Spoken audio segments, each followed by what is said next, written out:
Hello दोस्तों, happy Diwali. आप लोग कैसे हैं? उम्मीद है करते हैं अच्छे होंगे।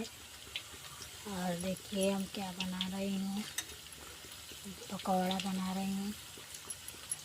इसको खाना है कमेंट में बताएं। इधर बना कर रखी हूँ। इधर प्याज के बनाने जा रही हूँ, आलू प्याज लौकी के बना रही हूँ।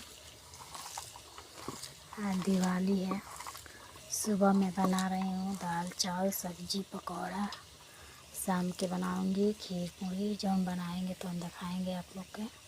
जैसे हमारा वीडियो में बने रहिए। देखिए हमारा वीडियो को ज़्यादा से ज़्यादा सपोर्ट करिए, लाइक शेयर करिए, कमेंट में बताइए किस तरह से कैसा है पकौड़ा। एकदम कुरकुरे कुरकुरे लाल लाल मस्त मस्त है, चटपटा।